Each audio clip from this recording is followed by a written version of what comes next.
From Fox 55 Sports, this is The Locker Room.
Hey, good evening, everyone. Welcome inside the locker room. My name's Justin Prince. Thank you so much for joining me. Tonight, we are officially 9 weeks through the Indiana high school football season, which means it's playoff time, baby.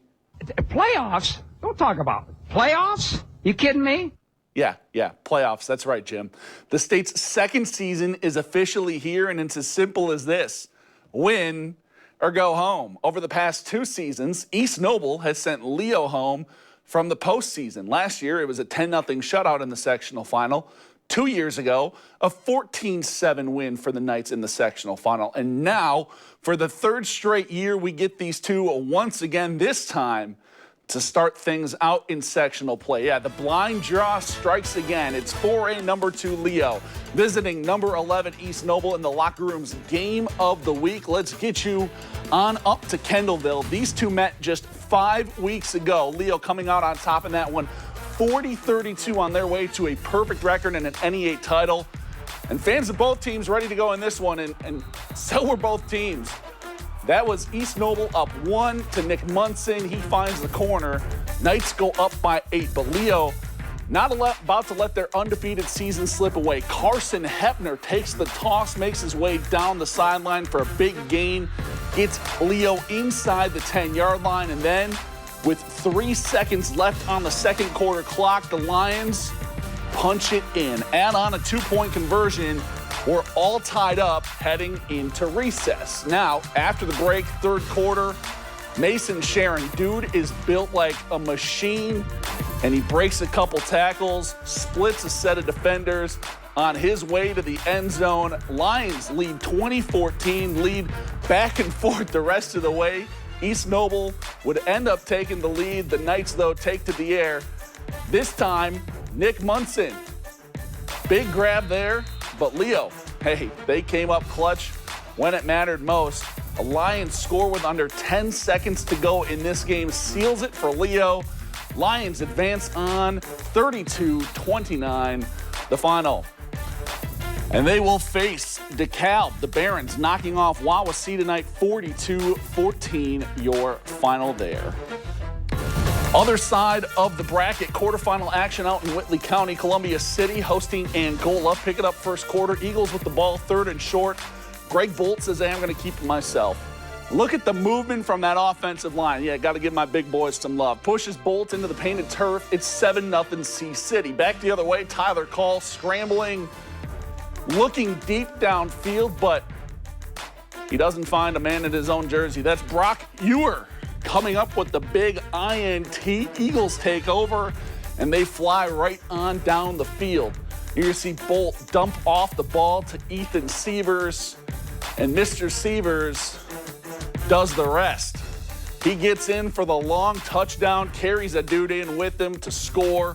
C-City cruises to the 48-12 victory tonight.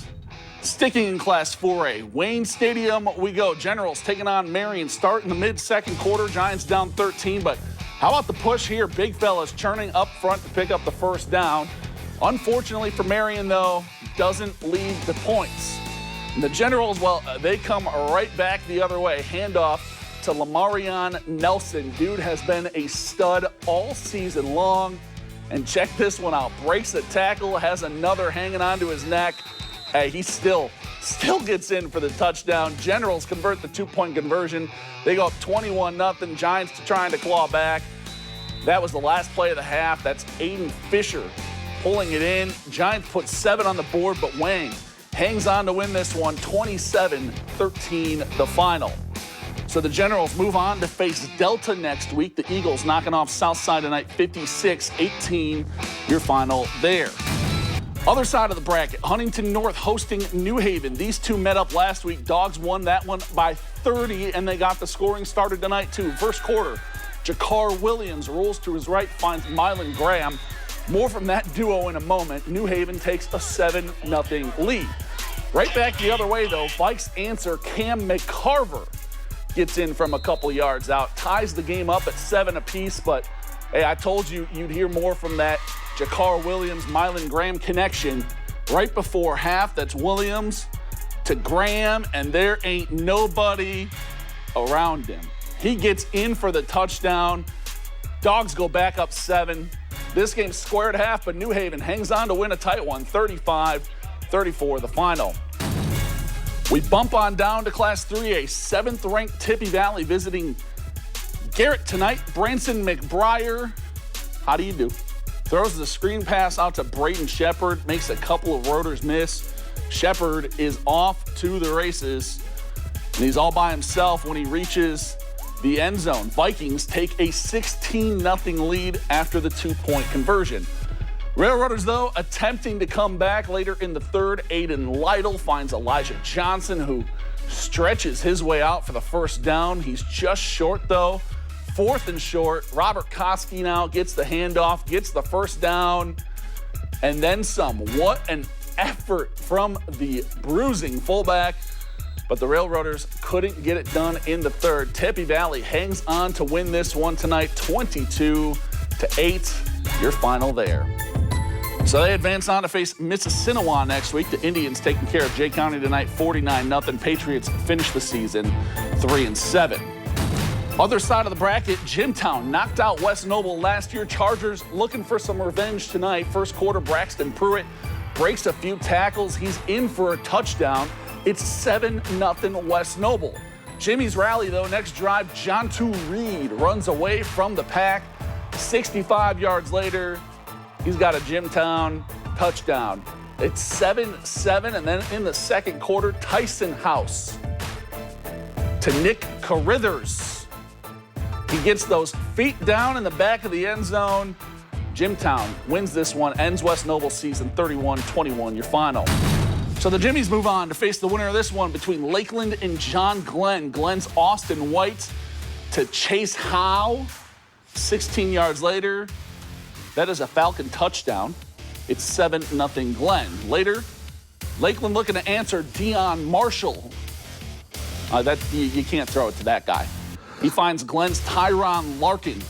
As Lakeland's season comes to a close, they fall 41-13. The final, it's Jimtown versus Glenn next week. Staying in Class 3A, move to Sectional 27. Concordia gets a home game hosting Northwestern. And the Cadets wasting no time getting going in this one. First play, they pull out the old flea flicker. Eli Maddox hooks up with Landon Kaczynski for the big gain inside Tiger territory. Just a couple plays later, pitch to Dontrell Johnson. He gets outside and he goes untouched into the end zone. That's a 7-0 Concordia lead. Ensuing kickoff for the Cadets, they go for the jugular here. Pooch kick to the right, recovered by Concordia. They take over with a short field, and then just a few plays after that, shovel pass here to Kaczynski. And he's not going to be touched on this one. He's in for the score, make it 14-0 Cadets. Less than 4 minutes in, they cruise 49-14, your final. And they're going to travel to face Norwell next week. The Knights taking down Maconaquah, 56-0, your final this evening.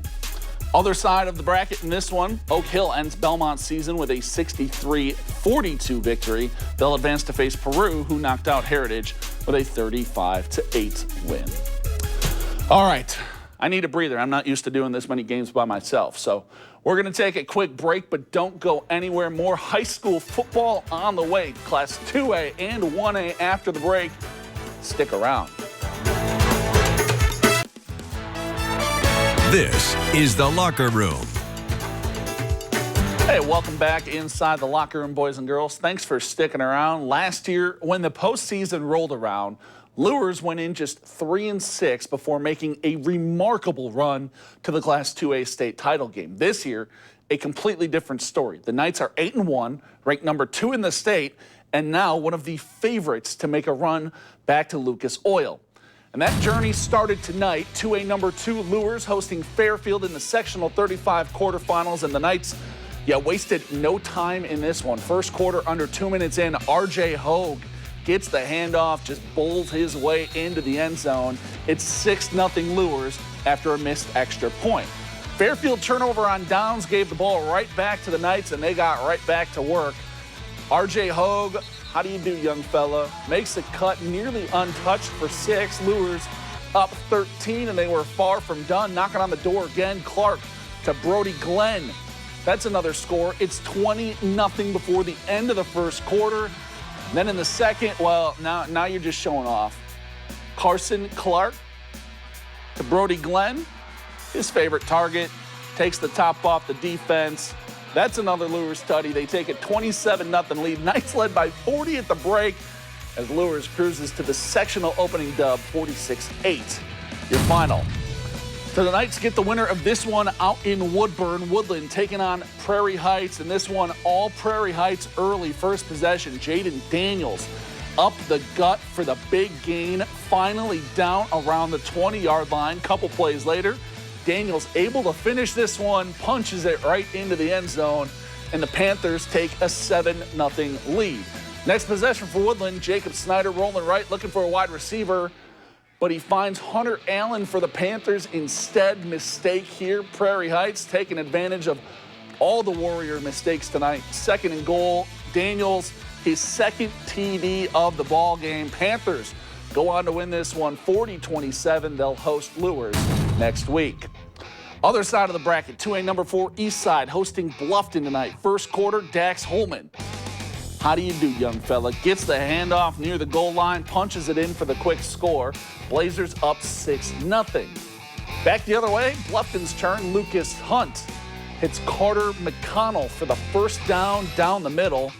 And then later, Hunt looking for number 4 Andrew Hunt, but it's going to get picked off instead by Johnny Eck. A lot of defense on the show tonight. I love it. Sideline goes crazy. And, Eck gets himself in for a pick 6. Blazers go up 14 after the 2-point conversion. They cruise 49-6, the final. So the Blazers get the winner of this one between Central Noble and Whitco next week, and the Cougs got the ground game working early. Will Hoover, how do you do, young fella?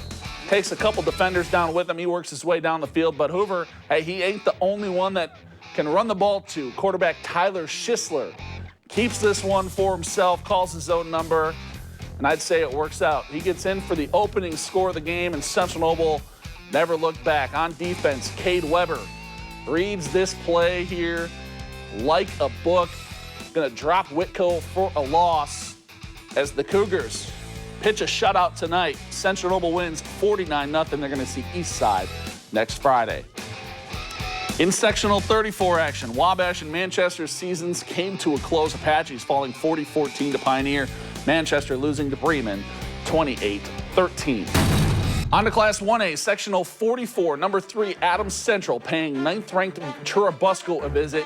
Pick it up in the third. AC clinging to a 6-point lead. Blake Hirely gets the handoff. He plunges in from a couple yards out. AC takes a 12-point lead after the failed 2-point conversion. But the Eagles would answer right back the other way.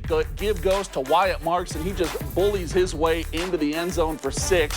Busco back within 5, but this AC team just too good. Ryan Black dialing his own number here, gets in for a touchdown to start the fourth quarter. AC takes an 11-point lead. They advance to the sectional semis with the 25-15 win. So So the Jets move on to face Southwood. The Knights cruising past North Miami tonight, 47-7. The final, that game's going to be at Adams Central next Friday. Other side of the bracket in sectional 44, Northfield making the trek to take on Fremont. Pick it up in the third, all square at 14 apiece until Jake Halderman going to unload this ball to Jackson Pease. Gets behind the defense, and he's in for the score. It's a 7-point Northfield lead, their first of the game, and then under 3 to play in the third. Norse knocking on the door. That's Halderman in for the touchdown. Norse go on to win this one 35-14. They're going to face Triton in the sectional semis. Move to sectional 43, 1A number 7, South Adams visiting Madison Grant. This one wet and sloppy, but it didn't stop the Stars from airing it out. Owen Warner hooks up with Jordan Hinshaw. That's a Starfire touchdown, and they take an 8-0 lead. Later in the quarter, Stars looking for more. Maverick Somerset plunges his way in from a yard out. South Adams cruises 44-18. They're going to host Monroe Central next Friday night.